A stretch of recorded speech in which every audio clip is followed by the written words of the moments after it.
नमस्कार दोस्तों, मैं डॉक्टर भावेश। आज के वीडियो में अपन बात करने वाले हैं हाइपरटेंशन या ब्लड प्रेशर की। हम बात करेंगे, हाई ब्लड प्रेशर की बात करेंगे। मैं आपको बता दूं, यहाँ जो भी मैं आपको दवा बताने वाला हूँ एजुकेशनल पर्पज से तो है, लेकिन ब्लड प्रेशर की जब भी हम बात करेंगे, हाई ब्लड प्रेशर की बात करेंगे, ये एक्चुअली में एक साइलेंट किलर होता है। कई बार पेशेंट्स को पता नहीं चल पाता है या उसको ऐसे सिम्टम नहीं आते हैं कि उसको ब्लड प्रेशर उसका बढ़ रहा है। साइलेंट किलर, धीरे धीरे उसकी बॉडी में ब्लड प्रेशर बढ़ता रहता है और पेशेंट को कई बार पता नहीं चल पाता और एक ऐसी कंडीशन आती है कि उसमें हो सकता है कि वो अनकॉन्शियस हो जाए, कई बार ब्रेन हैमरेज हो जाए, चक्कर खा के गिर जाए। ये कुछ ऐसे सिम्पटम्स उसको मिल जाते हैं और फिर मालूम चलता है कि भैया उसको ब्लड प्रेशर है। ठीक है? नॉर्मल यदि ब्लड प्रेशर की हम बात करें तो 120 से 80 mmHg आपको नॉर्मल ब्लड प्रेशर हम बोलते हैं। 120 से 130 ये मान लें, और 100 मतलब 100 ऊपर वाला जो होगा 120 से 130 एक रेशियो में हम माने। ठीक है? और 80 से 90 के बीच हम रेशियो माने। ठीक है? जनरली जो बीपी की जो समस्या है वो 40 के बाद आपको बहुत कॉमनली मिलती है। यदि किसी का बीपी 120 ऊपर वाला जो 120 से कम होता है और 80 से कम मिलता है नीचे वाला, तो अब इसे लो बीपी की ओर हम लोग मानते हैं। लेकिन यदि किसी का बीपी लगातार लगातार लगातार 140 बना है, 90 बना हुआ नीचे वाला लगातार बना है, तब हम इसे हाई बीपी की ओर बोलेंगे। जब भी बीपी के बारे में आप सोचते हैं तो आपको डॉक्टर के पास जाना है। आजू बाजू जो भी पास में डॉक्टर हैं, लगातार बीपी चेक कराएँ, 7 दिन का नोट करें, और यदि उसमें लगातार आपका बीपी हाई होके आता है, तो फिर आप डॉक्टर से कंसल्ट करें। और क्योंकि जो ब्लड प्रेशर है जब भी किसी को होता है, तो मेरा ये मानना है कि आपको ब्लड प्रेशर एक इमरजेंसी कंडीशन होती है। मेरी जो नॉलेज कहती है कि बीपी एक इमरजेंसी इमरजेंसी कंडीशन होती है, क्योंकि बीपी में कभी भी ब्रेन हैमरेज होने के चांसेस ज़्यादा होते हैं, ब्रेन की नस फटने के चांसेस ज़्यादा होते हैं। इसलिए जब भी बीपी की समस्या आए और जो डॉक्टर दवा दे उसको आपको टाइम में खाना है। ठीक है? क्योंकि जब भी बीपी आता है तो आपको पास के कार्डियोलॉजिस्ट से जाके तुरंत मिलना चाहिए, क्योंकि उनसे कंसल्ट करना चाहिए, क्योंकि वो जो आपको मेडिसिन प्रिस्क्राइब करेंगे वो बहुत ही इम्पोर्टेंट है। ठीक है? मैं आपको होम्योपैथी दवा बताने वाला हूँ, मैं होम्योपैथ डॉक्टर हूँ, लेकिन तब भी मैं बोल रहा हूँ कि आपको कार्डियोलॉजिस्ट से मिलना चाहिए। ठीक है? क्योंकि ब्रेन हैमरेज होने से बचाने के लिए उनकी जो दवा वो दे रहे हैं वो आपको फॉलो करना चाहिए, और जब भी दवा दें उसको सही टाइम में रेगुलरली खानी चाहिए। ठीक है? यहाँ जो मैं दवा बताऊँगा वो आपके बीपी को जो कई बार क्या होता है, कुछ लोग दवा लेने के बाद भी आपकी बीपी कंट्रोल नहीं होती है। ठीक है? तो आप इन दवाओं का यूज़ कर सकते हैं। बीपी के कारण क्या होता है, बॉडी में डिफरेंट टाइप के बदलाव भी मिलते हैं। कुछ बीपी के कारण आपके ऑर्गन्स में भी इफ़ेक्ट होता है, उससे बचाने में दवा काम करे, हेल्प मिलेगी। और साथ में जो हार्ट की जो फंक्शनिंग है, आपकी ब्लड वेसल्स की जो फंक्शनिंग है, मतलब आपके हार्ट के साथ जो पाइप जुड़े हुए हैं ब्लड के, उसकी फंक्शनिंग को नॉर्मलाइज़ करने में हेल्प करेगी। ठीक है? तो हो सकता है कि आगे जाके आपको जो आपकी जो दवा है, जो आपके डॉक्टर ने प्रिस्क्राइब की है मॉडर्न साइंस वाली, वो दवा भी खाते रहें और इन दवाओं का सेवन साथ में करेंगे, तो हो सकता है कि आगे जाके आपको पॉजिटिव रिजल्ट मिले। लेकिन इमरजेंसी है, आपको याद रखना है, बीपी की समस्या आई है, तुरंत आपको कार्डियोलॉजिस्ट से ही जाके मिलना है, ये मेरा पर्सनल ओपिनियन है। और साथ में इन दवाओं की आप सेवा ले सकते हैं, सहायता ले सकते हैं। ठीक है? क्योंकि हाइपरटेंशन मेरे अनुसार एक इमरजेंसी कंडीशन होती है और हर पेशेंट को जागरूक होना चाहिए इस कंडीशन से बचने के लिए।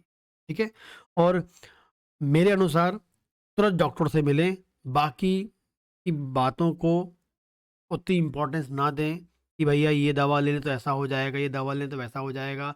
मैं भी खुद बोल रहा हूँ दवा लें तो ऐसा हो जाएगा, बिल्कुल नहीं, आपको डॉक्टर से मिलना है और साथ में इन दवाओं का सेवन करना है। ये मेरा एकदम परफेक्टली इसमें मैं ये कहूँगा, क्योंकि कई बार पेशेंट आता है मेरे पास, सर मैं अभी तक ये दवा ले रहा था। भाई क्यों दवा ले रहे थे? आपको डॉक्टर से कंसल्ट करना है, क्योंकि लिमिटेशन ऑफ होम्योपैथी भी होती है।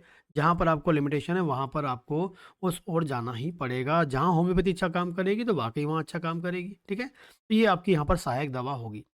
तो पहली दवा है Rauvolfia. Rauvolfia serpentina mother tincture के फॉर्म में आपको लेना है, और ये मोस्ट इम्पॉर्टेंट मदर टिंचर है जो आपकी बॉडी में ब्लड प्रेशर को मैनेज करने में, सिस्टोलिक और डायस्टोलिक दोनों को मैनेज करने में सहायक हो सकता है। ठीक है? राउल्फिया सरपेंटाइना मदर टिंचर ले लेंगे, और जिसकी 10 से 15 बूंद सुबह, 10 से 15 बूंद शाम लेते हैं लगातार। ठीक है? जो आपकी मेडिकेशन चल रहा है उसके साथ, तो आपको रिज़ल्ट मिलेगा, फ़ायदा मिलेगा। दूसरी है कैटेगस। कैटेगस भी एक बहुत ही अच्छी दवा है। हार्ट टॉनिक, हार्ट टॉनिक मतलब हार्ट के लिए जनरली जो ऊपर का बीपी होता है, जो 120 वाला जो बीपी होता है, एमएमएचजी जिसे बोलते हैं, वो हार्ट की पंपिंग से प्रोड्यूस होता है। तो हार्ट की मसल्स को, हार्ट को स्ट्रॉन्ग करने के लिए, हार्ट की फंक्शनिंग को इम्प्रूव करने में कैटेगस काम करता है। ठीक है, इसके अलावा हम बोलेंगे कि हार्ट की मसल्स मतलब जिसे बोलते हैं मायोकार्डियम, उसको स्ट्रॉन्ग करने में हेल्प करता है। और कई बार यदि लो बीपी किसी का है तब भी दवा बहुत अच्छा काम, लो बीपी भी तो बहुत अच्छा काम करती है। मतलब लो बीपी हो जाए हार्ट के कारण, हाई बीपी हो जाए हार्ट के कारण, तो आपको कैटेगस यूज करना चाहिए। ठीक है, कुल मिला के हार्ट की फंक्शनिंग को इम्प्रूव करती है। ब्राइटम म्योर, ब्राइटम म्योर क्या होता है, हाई बीपी में काम करती है, खासकर ओल्ड एज में। ओल्ड एज में जिसके ब्लड के, ये खासकर जो नीचे वाला जो ब्लड प्रेशर जिसका बढ़ के आता है उस पे अच्छा काम करती है। जैसे 80 नॉर्मल होना चाहिए, 80 mmHg, यदि वो 90 100 चल रहा है उस पे अच्छा काम करती है। क्योंकि बेराइटम म्योर जो है वो आपकी जो ब्लड वेसल्स, जो आपकी जो ब्लड के पाइप होते हैं, यदि उसके उस ब्लड वेसल्स के अंदर कोलेस्ट्रॉल जमा हो गया, कैल्शियम जमा हो गया हो, कुछ भी जमा हो गया जिस कारण से उस पाइप का जो अंदर का जो छेद होता है या डायमीटर वो पतला हो जाता है, जिससे अंदर ब्लड का जो होता है स्पीड से बहता है, और जिससे आपका जो नीचे वाला बीपी होता है 80 वाला, वो 90 और 100 में कन्वर्ट हो जाता है। तो ये ओल्ड एज में काम खासकर मिलता है अपन को। तो ये आपको बेराटा मेयर आप यहाँ यूज़ कर सकते हैं, 3x में यूज़ कर सकते हैं, 2-2 गोली सुबह दोपहर शाम ले सकते हैं, बहुत ही फायदेमंद है।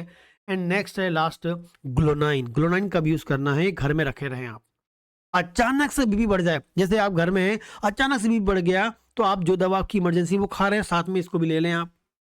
क्योंकि अचानक से बीपी बढ़ता है, सिर में दर्द होने लगता है, चेहरा लाल होने लगता है, तो आपको ग्लोनाइन आप यूज़ कर सकते हो। तो ग्लोनाइन घर में रखें, 6 पावर में रखें, तुरंत आप ले दें।